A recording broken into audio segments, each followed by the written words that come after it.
Hey YouTube, it's ICU, and today we're going to be taking a look at Samsung's all-new Galaxy S4 flagship smartphone and Apple's iPhone 5. We're going to be comparing the two and going over some of the strong points of each of these two phones. But first of all, before we begin, I just wanted to say, remember guys, these are just two smartphones, nothing more. There's really no reason to get heated. And let me also say that these, in my opinion, are the two best smartphones on the market right now. So if I say that one is better than the other one in a certain aspect or area, just be sure to remember that that is either my opinion or that's simply because it performs better. Right off the bat, you'll notice that the Samsung Galaxy S4 has a Super AMOLED 5-inch screen that has a resolution of 1920 by 1080 and a pixel density of 441 pixels per inch, whereas the iPhone 5 simply has a 4-inch display with a pixel density of 326 pixels per inch. So yes, the Samsung Galaxy S4 has a higher pixel density than the Retina display on Apple's iPhone 5.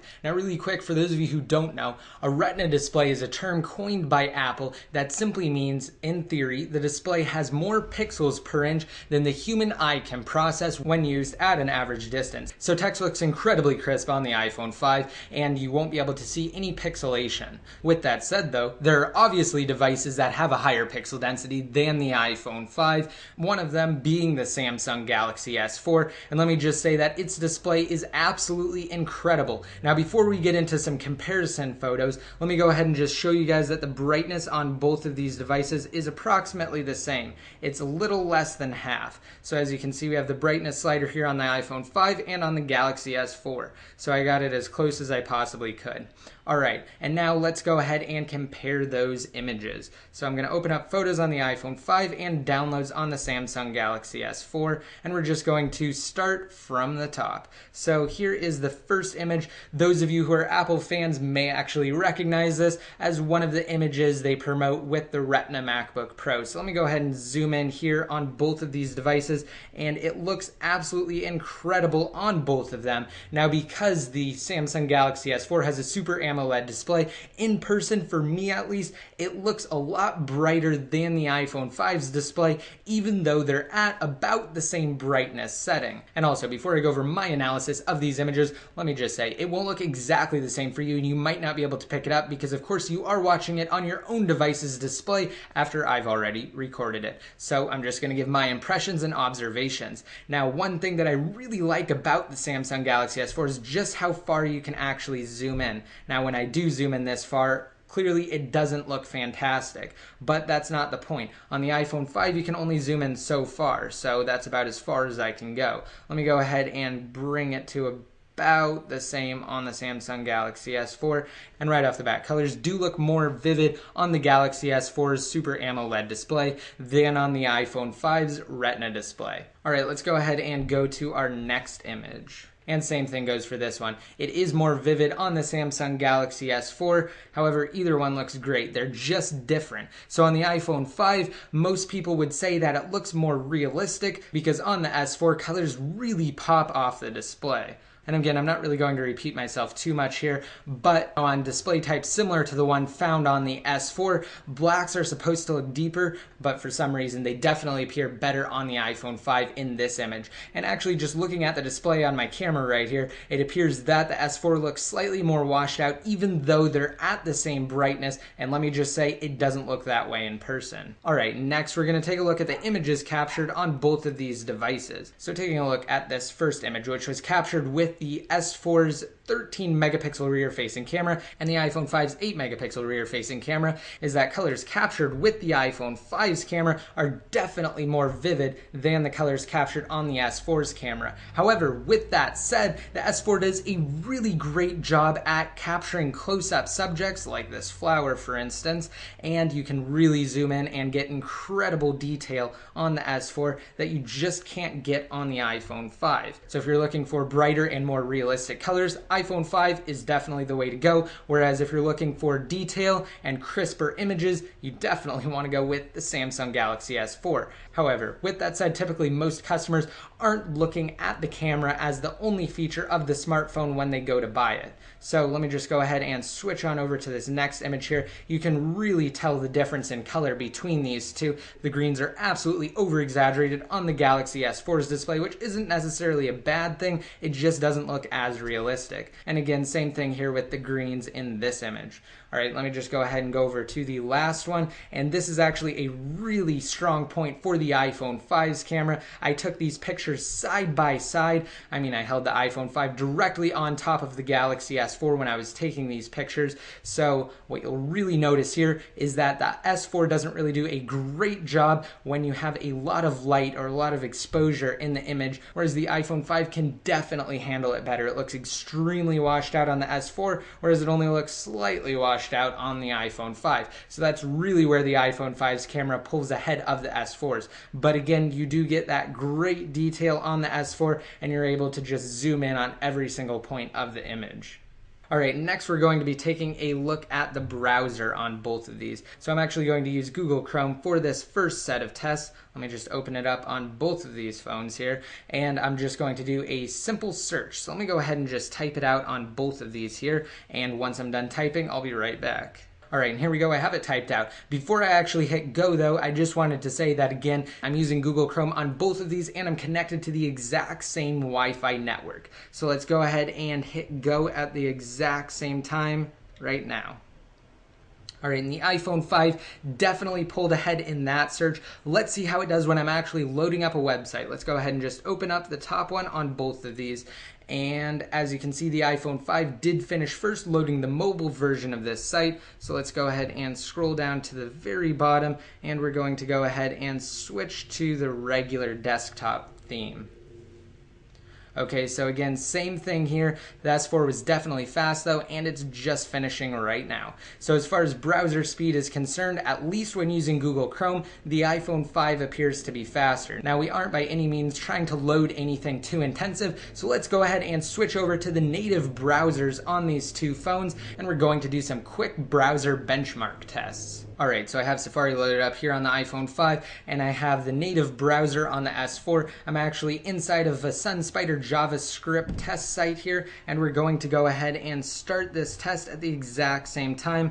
And I'm just going to do that by simply holding down on Start Now, and then we're going to tap Open at the exact same time. So let's go ahead and do that now.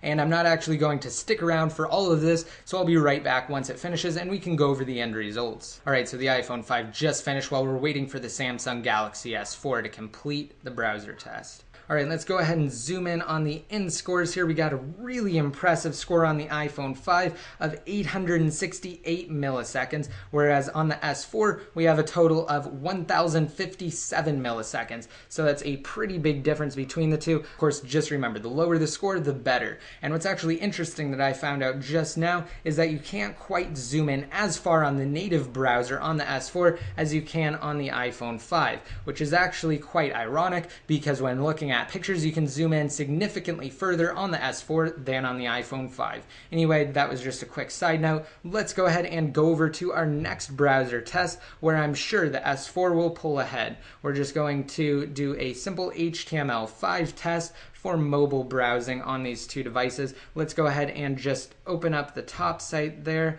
I accidentally switched over to the other tab on the S4, but let's go ahead and go to the top site right now. Alright, and even though the iPhone 5 loaded at first, the S4 has a total score of 468 points with 11 bonus points, whereas the iPhone 5 only has a score of 386 with 9 bonus points, and that's out of 500, guys. So you have really great HTML5 performance on the Samsung Galaxy S4. Alright, with that said, let's go over our last test, and that's Geekbench. So right off the bat, you'll notice that the Samsung Galaxy S4 is powered by a Qualcomm quad-core processor at 1.89 gigahertz, whereas the iPhone 5 is powered by Apple's A6 processor at 1.3 gigahertz, and that's a dual-core. Now on the S4, we also have 2 gigabytes of RAM. It registers it as 1.78 gigabytes of available RAM, whereas on the iPhone 5, we have 1 gig of RAM, and it registers it at about 1,000 megabytes. So let's go ahead and run these benchmark tests. Again, same thing as before. I'm not going to stick around for this. I'll be back once they finish and we can go over the end results. So as for Geekbench, which is just a standard performance benchmark tool, the S4 completely blew the iPhone 5 away with a total score of 3,227 versus 1,658 here on the iPhone 5. And when I actually go to compare here on the S4, you'll notice that this is one of the best performing Android devices. It even outperforms the Samsung Nexus 10, which is Google and Samsung's relatively new tablet. So we have an incredible score here on the S4. You know you're getting a performance device when you purchase the S4. However, I will say that because it does run Android, unfortunately at some times it will be hindered and it will be slowed in certain circumstances. That leads to better performance here on the iPhone 5 than on the Galaxy S4. And now let me just go over a few things I like about each of these devices. So on the S4, we have this incredible Super AMOLED 5-inch display. I'm definitely a fan of that. I also really like how you can toggle different things inside of the notification tray here. As you can see, you can easily access different settings without actually having to go into the settings menu. And unfortunately, it's not like that on the iPhone 5 natively. Now, because this iPhone 5 is jailbroken, I do have access to different things. As you can see, I can change pretty much all the same settings here. However, the S4 does have more settings because it has additional features that I'll go over in just a second. So that's just one thing that I really do like about the S4. Also, another thing that's really awesome on the S4 is the fact that you can actually have multiple applications running on one screen simultaneously. So let me go ahead and just drag this window back open, and I can drag Chrome into the bottom position here, and I can run both of these at the exact same time. So this really helps as far as multitasking is concerned, and that's definitely my favorite feature on the Samsung Galaxy S4. Now on the iPhone 5, in my opinion, you simply can't beat Apple's incredible cross-platform ecosystem. They've done an amazing job with iTunes getting all of your content across all of your devices. iCloud is also fantastic, and it's incredibly convenient to be able to message people with iMessage and Messages. Other than that, the straightforward and simplistic interface and experience on the iPhone 5 is superior, and a lot of the times the applications you get will also be superior because developers only have to develop for a small number of devices when developing for iOS, whereas when they develop for Android, most times they have to accommodate a larger number of devices, and there's just more fragmentation on Android than on iOS. Overall, though, these are two great phones, and Samsung has introduced some really interesting features with the S4 here. You don't actually have to touch the display to interact with it, and you can do various things such as zoom in. Let me go ahead and just switch over to this tab right here, and I'm going to merely hover my finger above the screen. You guys can't exactly tell that that's what I'm doing, but it actually gives me a magnifying glass that I can move around and manipulate. And it goes beyond that though, but I'm not really going to go too into depth on all of the features of the S4 because it does have a lot of cool things that the iPhone 5 doesn't have. Most of them can be viewed as just novelty features though that will wear off in a matter of time. But overall, in conclusion, these are two great phones. You can't go wrong with either one of them. Keep in mind though that the iPhone 5 will be a year old come September, whereas the S4 was just released, so you have brand new tech on a brand new phone. So if you want to go with the iPhone, I highly recommend waiting until the next generation. But if you want to go with an Android device, definitely get the Samsung Galaxy S4. Alright, and I hope you guys liked this video. Don't forget to rate it up and leave a relevant comment down below in the comment section to enter to win in my new $100 Amazon gift card giveaway. Once your comment's posted, you'll be automatically entered to win. Alright, and that's it for this video, guys. Don't forget you can be updated more often by simply liking me on Facebook and following me on Twitter. And until next time, this is ICU, signing out.